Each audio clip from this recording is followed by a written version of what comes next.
So now we move on to ayah number 29.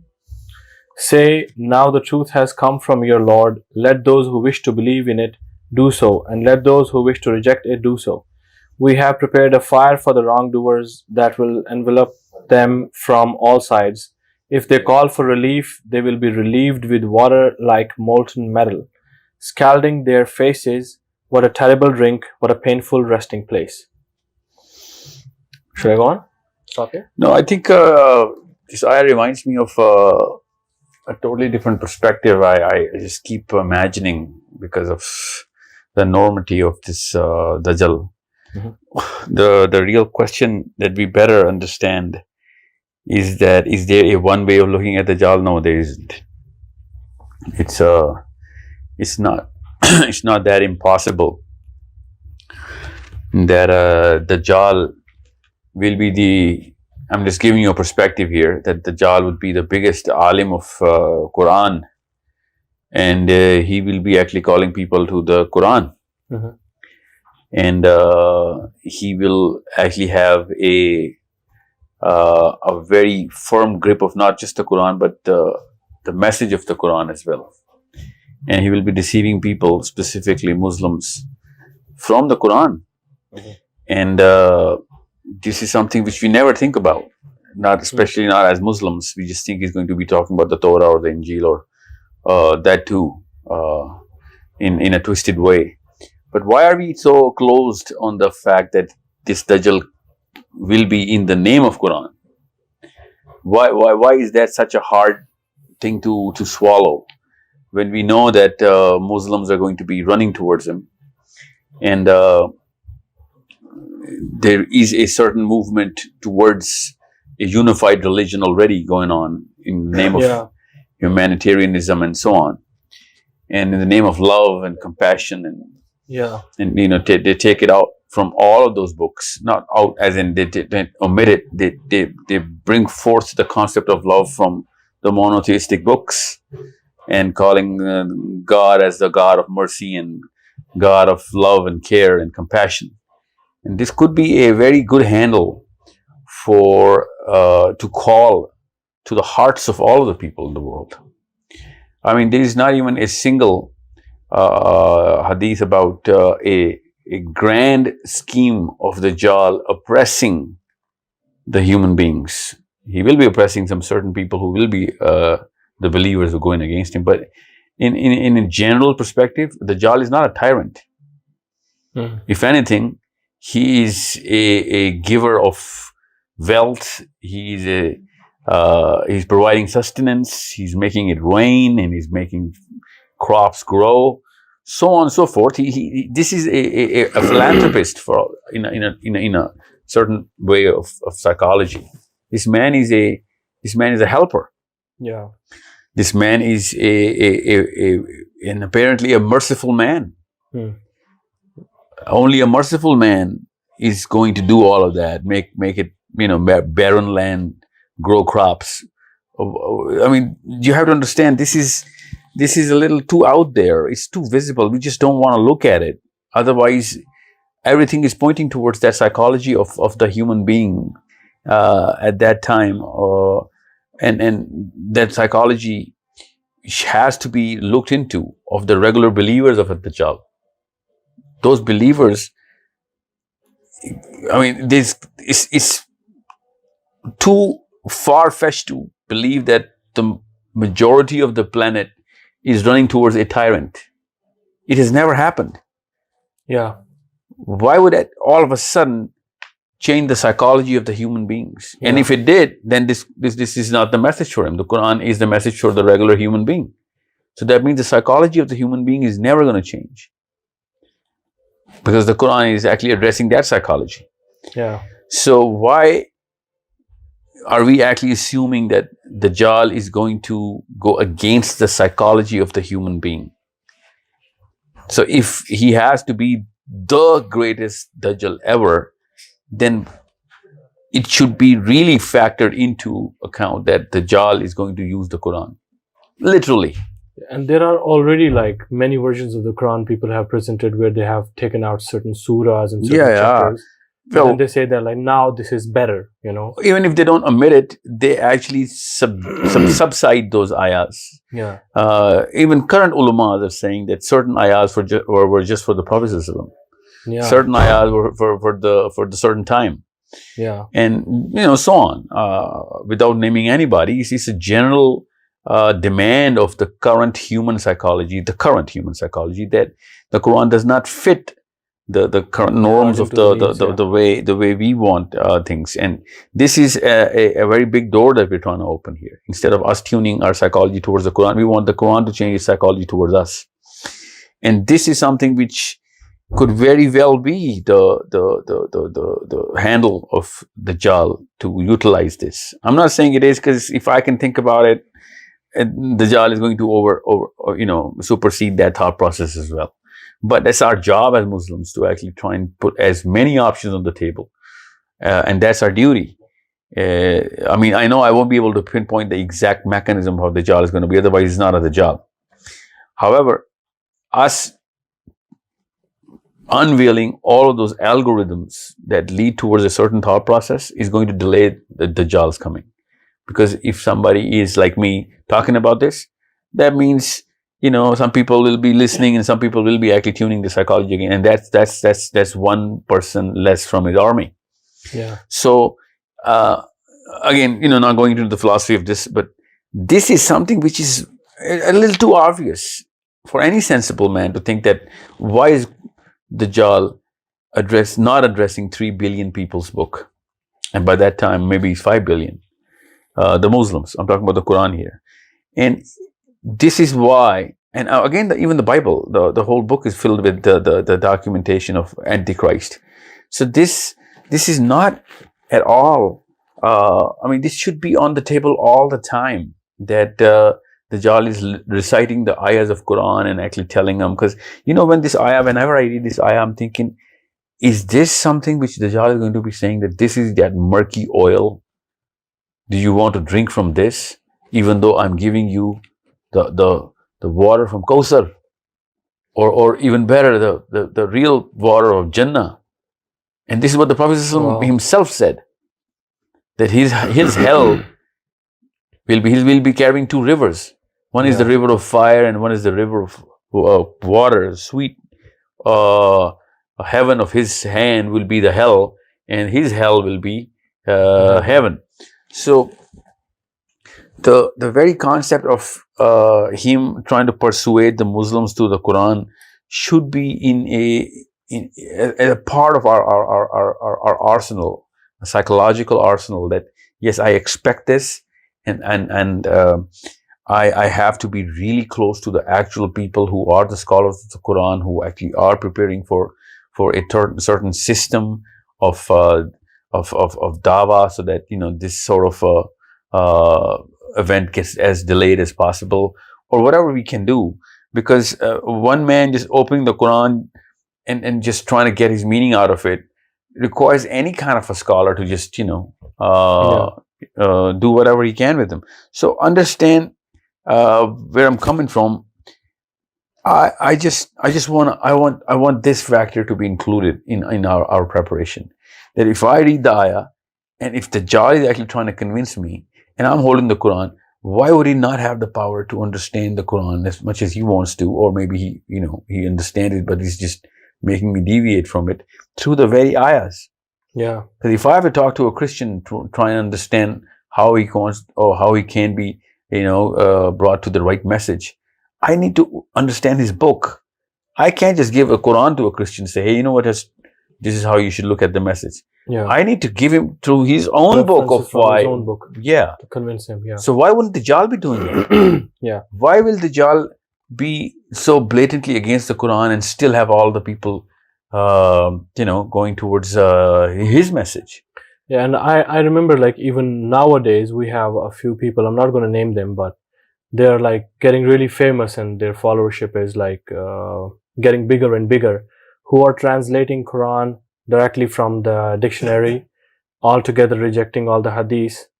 And then they say that the book is revealed to us for human beings, so we are to interpret it. And if you listen to their interpretation, it's completely different than how the Muslim Ummah or our scholars understand.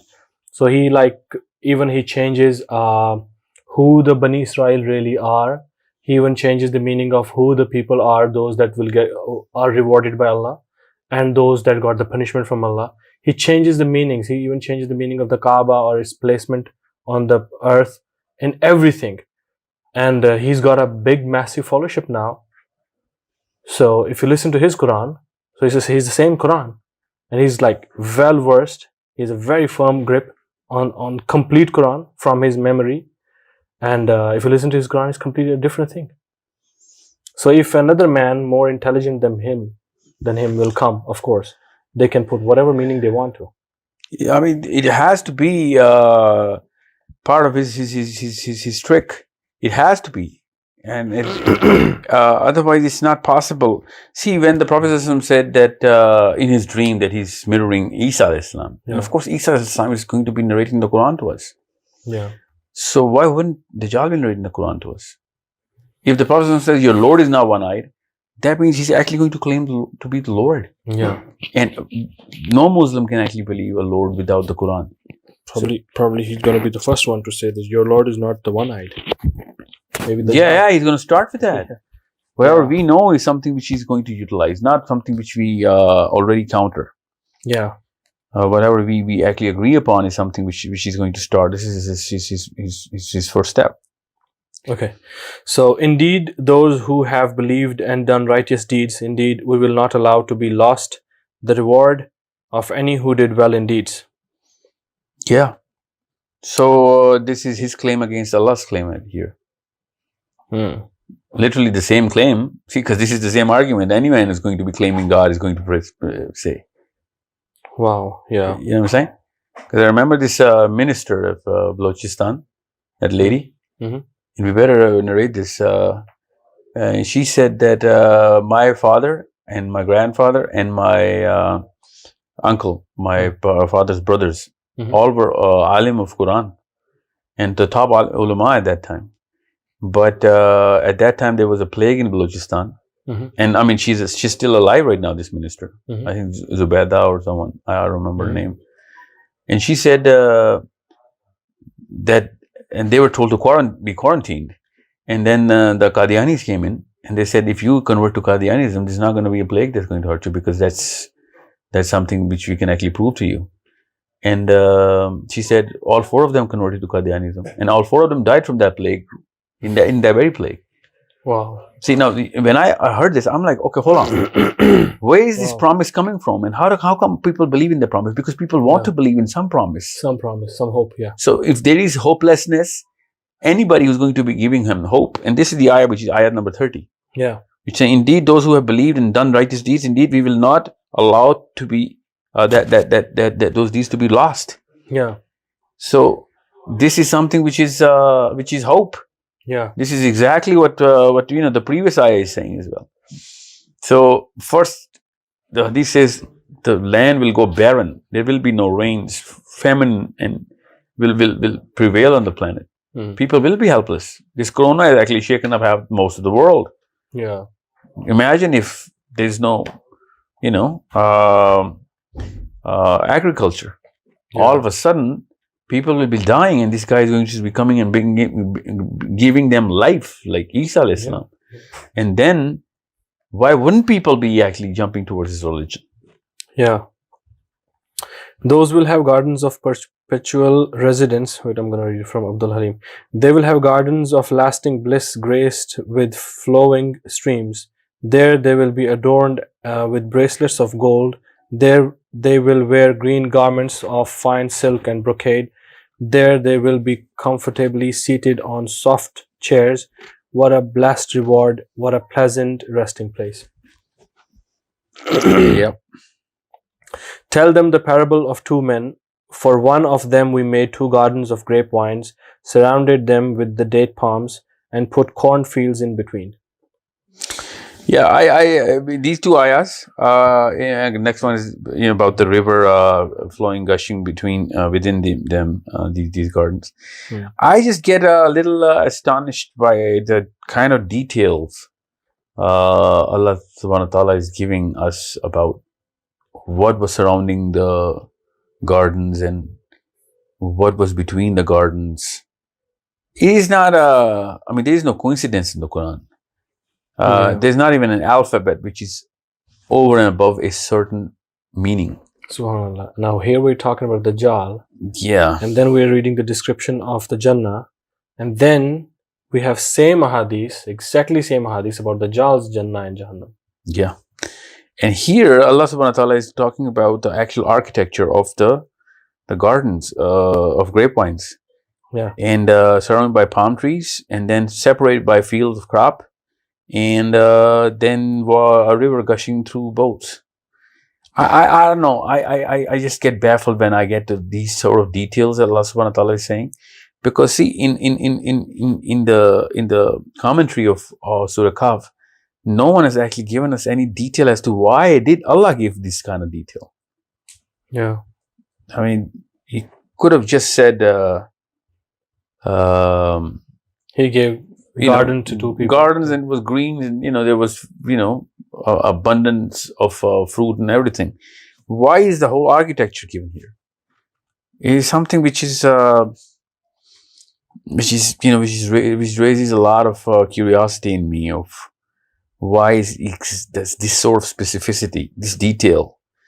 I I can see the map. Yeah. You read this and you can see the gardens. Yeah, like each of the two gardens produced its fruit and did not fall short thereof in anything, and we caused to gush forth within them a river. Yeah, so let's just go further.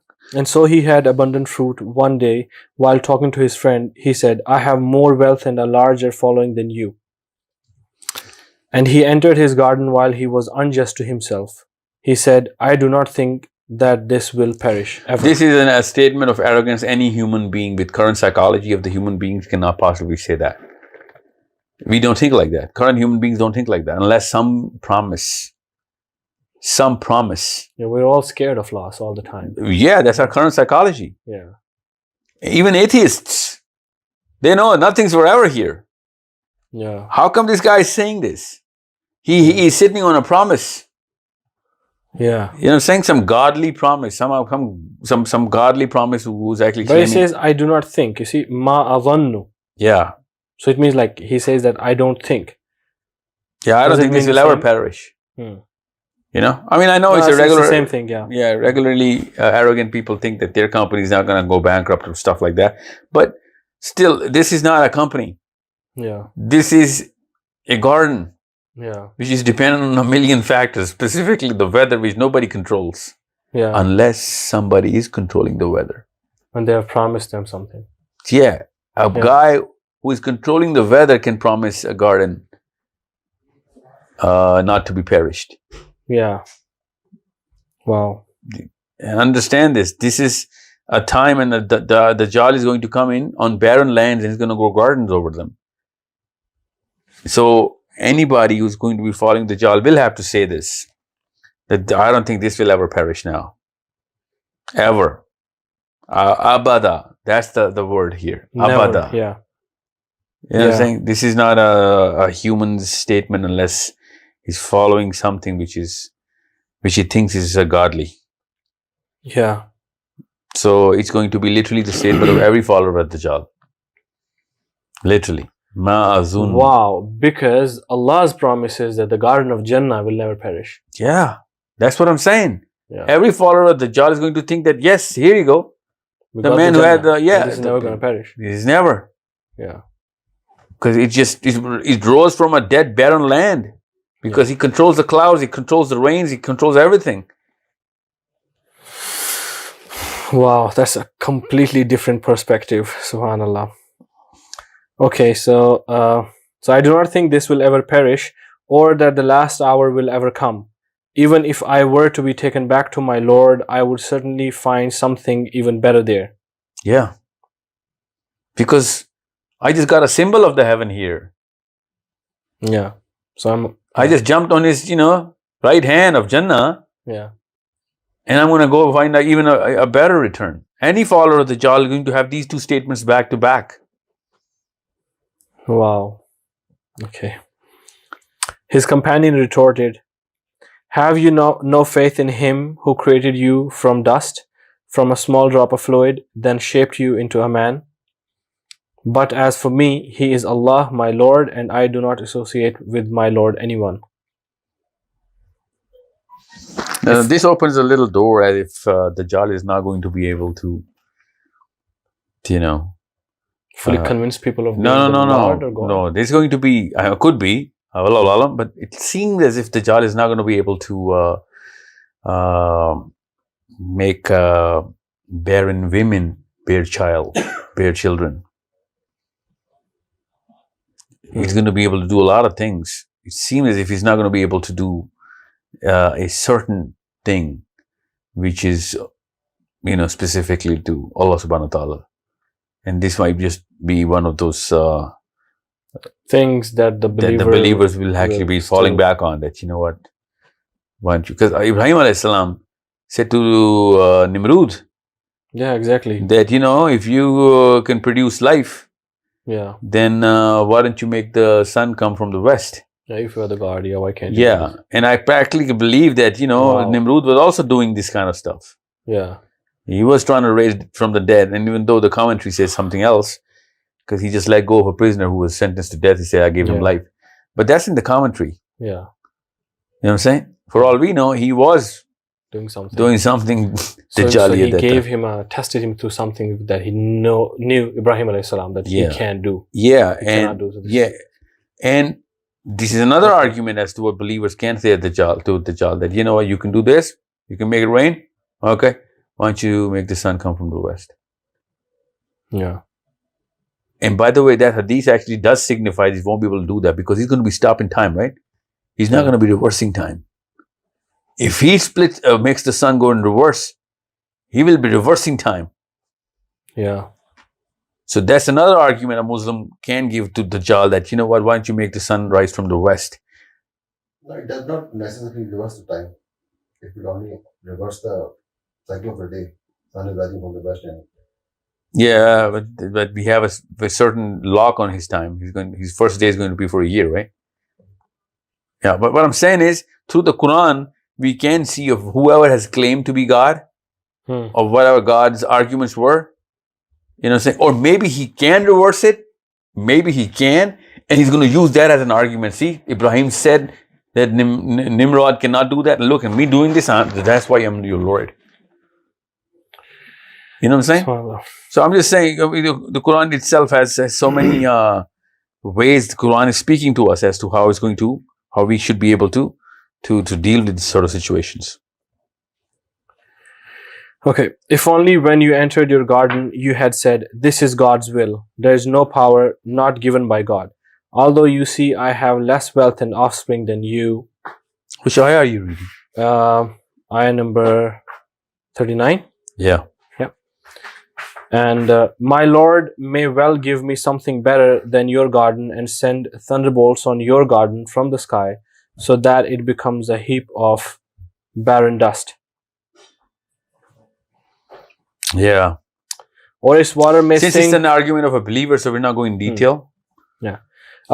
Just a reminder for our friends watching this series, alhamdulillah, is that this is not the tafsir of the Quran. The tafsir of the Quran you can find, there are lots of tafsirs written. This is a psychological perspective of us, the Muslims in the time of Dajjal, through the Quran, inshallah. Okay, so, or its water may sink so deep into the ground that you will never be able to reach it again. And his fruits were encompassed by ruin, so he began to turn his hands about in dismay over what he had spent on it, while it had collapsed upon its trellises, and said, oh, I wish I had not associated with my Lord anyone. And there was for him no company to aid him other than Allah, nor could he defend himself. Since, of course, this is something which the man has learned a lesson, so it doesn't really hold any context to our session. So that's why we're just going through it, because inshallah. This is so ayah number 44. In that situation, the only protection is that of God, the true God. He gives the best rewards and the best outcome. And Here it ends, and I guess a new story starts. No. It's ayah number 45 now. And present to them the example of the life of this world is being like rain which we send down from the sky, and the vegetation of the earth mingles with it, and then it becomes dry remnants, scattered by the winds, and Allah is ever over all things perfect in ability. Wealth and children are but adornment of the worldly life, but the enduring good deeds are better to your Lord for reward and better for one's hope. One day we shall make the mountains move, and you will see the earth as an open plain. We shall gather all people together, leaving no one. Sahil, I would like your perspective on this moving of mountains, because I remember in one of our discussions, you did mention some of a different mechanism of why the mountains will move on a certain day. On the Day of Judgment? Yeah. Like the scientific phenomena. Like one most common one is that there will be no pull of gravity. But then if there is no force of gravity, then even human beings will be flying. Yeah. But we will on that day, we'll be running. We'll be on the ground. But it's the mountains which will be floating like the moths or the wool, as it's mentioned in the Quran somewhere else. I remember you did say something in some other session. You remember? Yeah, but that's going to we can talk about that. But that's off the topic. Yeah, that's going to take us real off topic. But the real perspective is that the kind of wording Allah Subhanahu wa Taala is used in Surah Al-Qariyah, and whenever Allah Subhanahu wa Taala describes the very day of the biggest catastrophe, we'll have to pick out all of those words and see. And reverse engineer it to see how we can actually create a picture of this and what actually would be going on. But the fact is that by that time it's going to be too late to do anything about anything. So let's just not put that into this session. Yeah.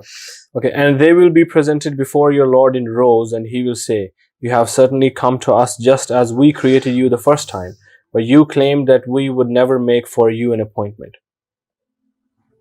The record of their deeds will be laid upon, and you will see the guilty dismayed at what they contain, saying, Woe to us! What a record this is! It does not leave any deed, small or large, unaccounted for. They will find everything they ever did laid in front of them. Your Lord will not be unjust to anyone." Yeah, one thing that we're missing out on is that, see, all of these are the ayahs of the Day of Judgment, post-Day of Judgment. Dajjal at that time, you better understand that there is no prophecy about Dajjal's downfall. Dajjal is going to be killed at his peak. Yeah.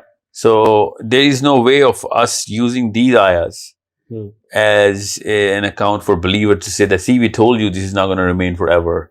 And, the sinking of the garden in the water, and the water in the garden, and, he won't be able to cultivate anything, because the 3 ayahs before, that is the same thing that happened to that guy with the big garden. So, but the world's still gonna be like even after the Dajjal is killed, right? But no, there's no one gonna be. Yeah, but there's no point of us talking about post Dajjal, because at that time Isa Islam is going to take care of the real sessions, not this session. So at the time of Dajjal, there will be. It doesn't seem as if people of Dajjal will have any regret. It doesn't seem as if. That people of Dajjal will see the fall of Dajjal's traps, and anything that the Dajjal will stay. The doings of Dajjal are not going to have any sort of side effects to the people of Dajjal. He will be killed while he's the king. So if Dajjal was just all his claims, any of this claim, people, if I am, let's assume, Khuda na khasta, a believer of Dajjal, I'm going to I'll remain a believer of Dajjal, because I will not find any flaw in whatever he was doing or saying, until, of course, Isa Islam comes and kills him. Now that is a problem till the last second of Dajjal. See, that's how complete of fitna he is. He's not going to have the last day as the day of unveiling his fitnas and people coming to the real light and truth. It's never going to happen. So the killing of Dajjal should mark the end of this fitna. No. You have to understand, this is what I'm trying to get you at. There'll be still people defending him. Of course, he's the biggest king. He was a just ruler. They yes, killed him. And this terrorist comes in, and Al Qaeda comes and kills him, or Taliban kill him, or whoever. I don't know what they're going to be calling, because this at that time, Dajjal is the most beloved person. Wow. And Isa alayhi salam just comes in from the heavens and just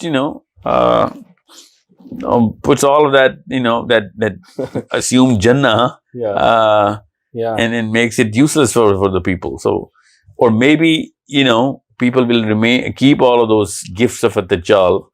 As souvenirs. No, as gardens and whatever. And it just will come to light of Isa alayhi salam. Yeah. And Isa alayhi salam is going to make them utilize all of those things that Dajjal gave. Could be, I don't know, but this is that's not the point. The point is, till the last second, Dajjal is going to be at Dajjal. And it could be one of the biggest problems after Dajjal is gone, because most of the world is following him blindly. They're benefiting from whatever he gave them. Yeah. And all of a sudden, this one guy comes in with 30,000 people, and then he comes in with his own mentor calling Jesus. Yeah. And then he says, I'm the real Jesus. Yeah. And all of a sudden, our king is dead. You know what I'm saying? Yeah. Even now, we know that there are many tyrant rulers in this dunya. And there are so many people who are fighting them or against them. But at the same time, there always is. We have so much bigger population venerating them. And even if they are put into jails or exiled, even Nazis were die-hard lovers of Hitler. Yeah. Nazis were proud of being Nazis. Even they were not like, two-faced hypocrites. They were fully in the movement. Yeah. So it's something we better understand, that the biggest fight will be right after Dajjal is dead. This fitna is going to carry its fruits way more than the time of Dajjal. Okay. Now moving on to ayah number 50. And mention when we said to angels, prostrate to Adam, and they prostrated except for Iblis. He was of the jinn and departed from the command of his Lord. Then will you take him and his descendants as allies other than me, while they are your enemies? Wretched it is for the wrongdoers as in exchange. Okay, I just want to make a point here, because a lot of Muslims believe that Iblis was an angel who turned into Iblis. Yeah, but here it mentions very clearly that he was among the jinn. Okay. Yeah, but see, now this ayah has another key here. Mm-hmm. This ayah all of a sudden appears as a story of Adam alayhi salam. Adam alayhi salam and Iblis. This story is coming without any context of the whole. So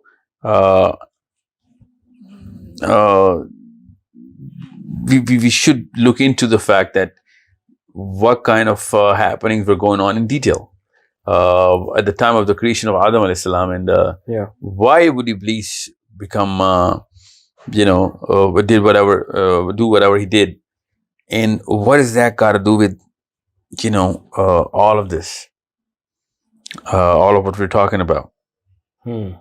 So it's quite a because this ayah didn't come here by coincidence. Yeah, of course not. So and it says wais kulna, that means when we said to the angels, all of a sudden, wais mean when we said to the angels, so it's like all of a sudden a new story with such a power is starting. So we should look into it. I'm going to connect it with the next ayah, and then I'm going to tell you what the details is. So go on. Okay. I did not make them witness to the creation of the heavens and the earth, or to the creation of themselves, and I would not have taken the misguiders as assistants. So this could be one of those angles where the whole world will be believing against whatever the creation of Adam alayhi salam was. More like evolution and everything. More like a new approach towards where the human beings came from, and a totally different spin on who created, how the human beings actually were created, and so on. You know what I'm saying? So Allah is saying like about the Iblis and his followers that I did not make them witness to the creation of the heavens and the earth or to the creation of themselves, and I would not have taken the misguided as assistants. Yeah, that's what I'm saying. Yeah. And warn of the day when he will say, call my partners, whom you claimed, and they will invoke them, but they will not respond to them, and we will put between them a valley of destruction. Before we go to this, let me just give you a little detail of what I'm talking about in the last 2 ayahs. See, if somebody claims that, this is how the process started, don't worry, I was there. You know what I'm saying? I did that. Or I'm the viceroy of Allah. Or I'm the first creation of Allah. So on and so forth. Whoever gives whatever account. This ayah actually nullifies any and everything. You know what I'm saying? Because Allah subhanahu wa ta'ala did not put any witness in the creation of the heavens. There was no one. When the first ever creation was created, which Allah subhanahu wa ta'ala in the hadith says, Jibreel alayhi salam, Allah subhanahu wa ta'ala says, go and visit my heaven. Because heaven has been created. And go and visit hell. And there's a big hadith in Bukhari about this. Yeah. Yeah. So, there is no living being that can actually come and say that, this is how the whole thing started. You know what I'm saying? Be it making of Adam or whatever. Nobody can actually say that. So this is something which is very clearly being told in this ayah. The psychology is very clear that Allah subhanahu wa ta'ala did not create any witness. Ma ashhadutum ma ashhadtuhum خلق السماوات والأرض ولا خلق أنفسهم وما كنت متخذ المضلين. This is such a big claim which counters every other claim of any other person who thinks he knows the whole story of how everything was created. Yeah. So this is why anyone who claims to be a prophet would not be able to say anything, because no prophet has ever claimed that this is how it was created. Yeah. No one who claims to be God can possibly say anything about how it started. See, when Darwin comes and says this is how it started, he's actually literally, this Darwinistic approach is literally a claim that we are aware of how it started. This is a fact. Yeah. You know what I'm saying? That's their approach. Yeah, that's their approach, and they never claim to be God. Assuming that if somebody claims to be God and he said, this is how it started, and he just plays the whole movie in front of us. Yeah. Just to try and show us how he came into being, or the creation. of Dajjal, or how it all ends at him, or maybe he's the one who started it. This is why these two ayahs become a little more relevant, because this entry of the creation of Adam is a little too sudden. It's not subtle at all. So this is why I always get baffled as to why did these ayahs all of a sudden just appear? Because the last time this thing happened, when two ayahs suddenly appeared, there was the inshallah ayahs. Yeah. All of a sudden this happens here right now. Yeah. And we better understand of how come all of a sudden off topic ayah comes in and places itself right in the middle of a story. Yeah. Okay. Ayah number 52.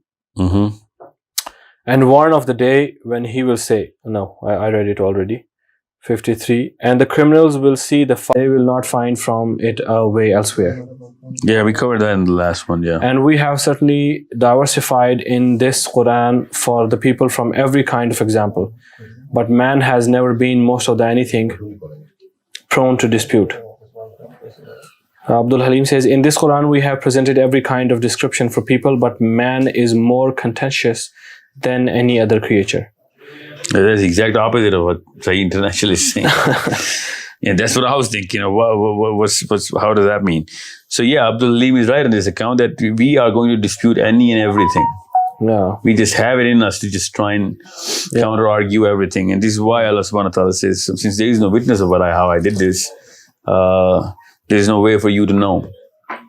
There is nobody who is going to know anything about the creation unless, of course, Allah tells him himself. Now that guidance has come to them, what stops these people believing in asking forgiveness from their Lord before the fate of earlier peoples annihilates them or their torment confronts them? Which ayah are you reading? I did 55. Yeah, see, this is the difference of translations. Not even a word of this. Okay, you have Abdul Halim open? No, I have a totally different. Okay, I'll move to the ayah number 56 now. No. Let me just see what. Arabic? Yeah, go on. That's next ayah. 56? Yeah. Okay. Abdul Halim. We only send messengers to bring good news and to deliver warning, yet the disbelievers seek to refute the truth with false arguments and make fun of my messages and warnings. Yeah, so it's an attribute of every messenger. They do not claim any responsibility of any hidayah of anybody. They're just Bashiram or the Nazirans. Yeah. Who could be more wrong than the person who is reminded of his Lord's messages and turns his back on them, ignoring what his hands are storing up for him in the hereafter? We have put covers over their hearts so they cannot understand the Quran, and we put heaviness in their ears. Although you call them to guidance, Prophet, they will never accept it. So every time we hear about the seal of Allah subhanahu wa ta'ala upon the hearts, it just, makes me wonder as to what's going to happen to the loved ones of the believers, because that'll be a black and white differential between people who believe in the Dajjal and don't believe in the Dajjal. Both of those parties will be actually claiming to be on the right path. Yeah. So much so that believers might just come into some doubt, but those people are never going to come into any doubt because they will have a guy performing miracles right in front of them. I think that's what Allah even now the case is the same with us. Like, it's Muslims who are always in doubt. This is right or this is wrong. But the other side, they are very sure, very confidently going on with their aims. Yeah. Okay.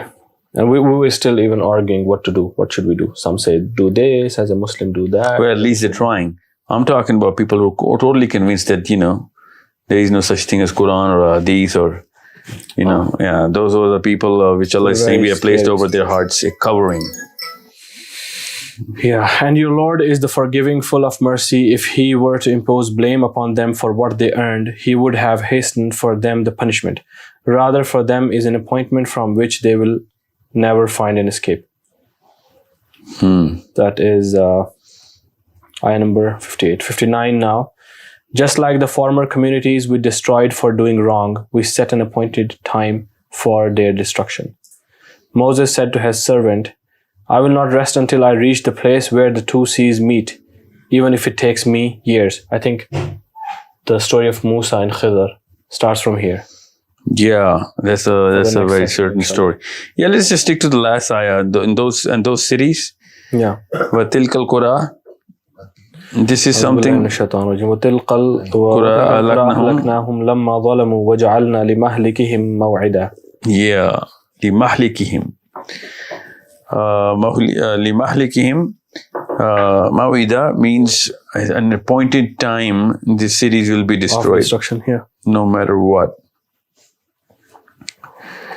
So we are going to start the story of Musa right after this.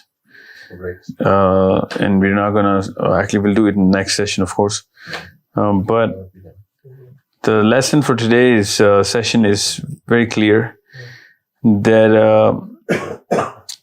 there are certain ways of us looking at the Dajjal.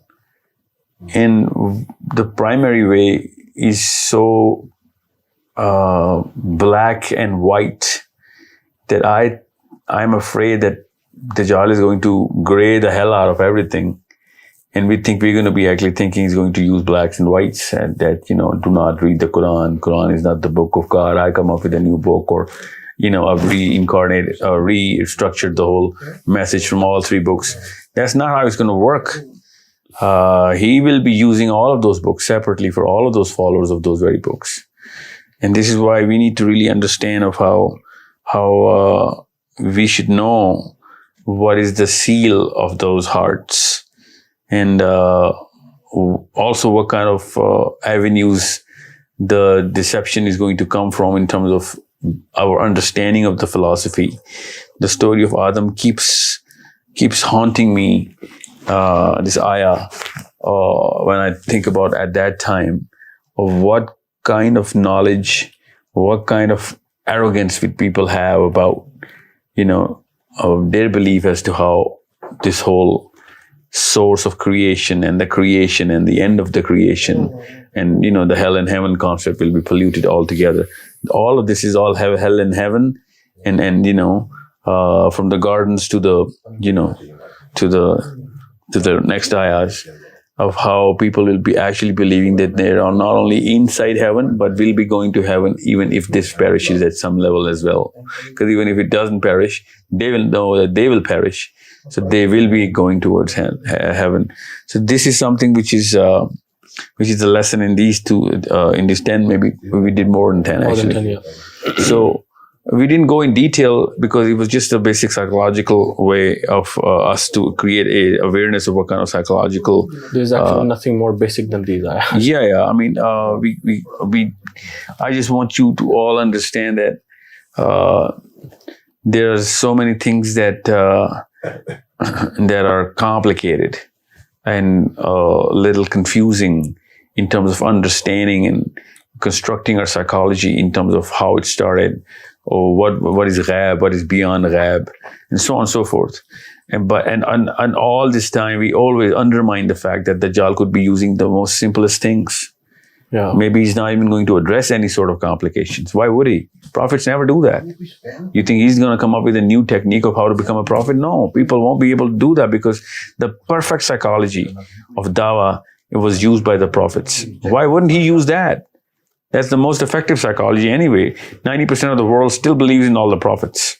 Yeah. Why wouldn't he use the psychology of the prophets and hit us where it's assumed to be right, that it's a basic, simple fact of the Quran. These ayahs is basic. You just said it. Understand how Dajjal might just be pulling off that basic card and addressing the simplicity of things rather than putting evolution into the spin or, science and astrophysical concepts to just try and train and impress and inspire people. No.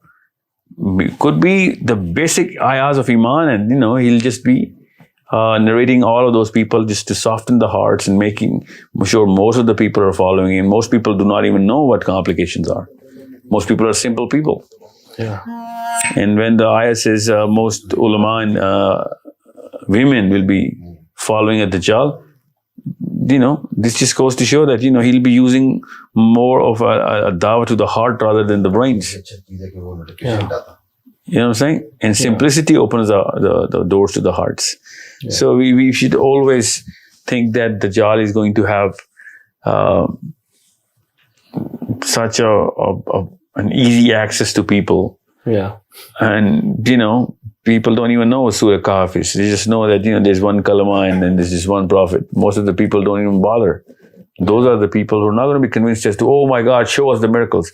The regular people don't ask for miracles. Regular people ask for appeal.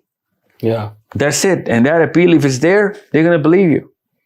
So this is something, which haunts me the most, because we have so many spiritual healers in Muslims and in Christians. Yes, they're everywhere. That's the easiest way to thousands and millions of followers.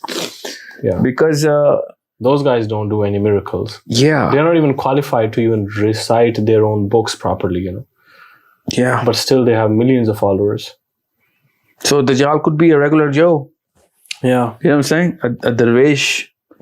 Yeah. And people, and we're looking for Stephen Hawking and Dawkins and, Darwin and everything, and just see, Dajjal is going to look at, he's going to come for the elite. No, maybe he's not going to take care about the elite. Maybe his movement is going to be just like the movement of any prophet, and he's going to gather up the poor, and so on and so forth. Yeah. I mean, this is the best way of deception, coming through the actual core of the righteousness. Yeah. So, as the Prophet said, in the time of fitan, even if you look into the fitan, you'll be catching that. The intensity of the fitan is going to be so much. Wow. Just researching about it is going to take you away and throw you right in the middle of the fitan. So, I just don't want anyone to think that Dajjal is going to be a physicist or a rocket scientist. He could be a totally illiterate man with the following of billions. And he will be like, Sahil, you're talking too complicated, man. Just sit down. Let's just believe in some simple things. Yeah, it's love. Care, and could be anything. And he'll be opening the Quran and, telling me basics. And that video will be viral in billions, and people will be cursing me that, why are you cursing a simpleton, a regular man with absolutely no harm, no negativity attached to this guy? Sahil, you're too aggressive, man. Yeah. You're too complicated. You're talking about too much mathematics and science. And, maybe people who are talking about these complicated stuff to just try and decode them, maybe they'll be termed as Dajjal in the time of Dajjal. Yeah. What better way of, utilizing everything about the Hadith and the Quran. And, he's the first guy who will be spotting Dajjals, Maybe he could be the first guy, like, I just discovered Dajjal. Look at this guy, how he's trying to twist the meaning of the Quran. And people will be like, yeah. So it's 99 times he does that. And people believe everything he has to say about the Quran or the Bible. And all of a sudden, he's going to twist the last thing. And people are never going to know. Yeah. And we'll be just, here discussing things and all of that. And, just like we call the, I see a lot of videos about a lot of people that this alim is Illuminati and this guy is Freemason. So, all of the believers will be tagged like that. And this guy will be simplifying. This guy is in the payroll of Saudi. Yeah, so on, Could be. So, and by the time we realize, it'll be too late. Yeah. This is how regular people think. Jazakallah khair, Sahil, inshallah. Inshallah, the next session is the most important session. Yeah. Because the Musa story actually uncovers so much that I have a strong notion that the next story gives us the door from where he's going to come in and out. This is how important this next set of ayahs is, because Allah subhanahu wa ta'ala in this next session, in the next verses, literally describe the doorway towards two dimensions. Yeah. And wow. This is amazing things are coming, inshallah. Yeah, inshallah. I will see you inshallah in the next episode. Inshallah.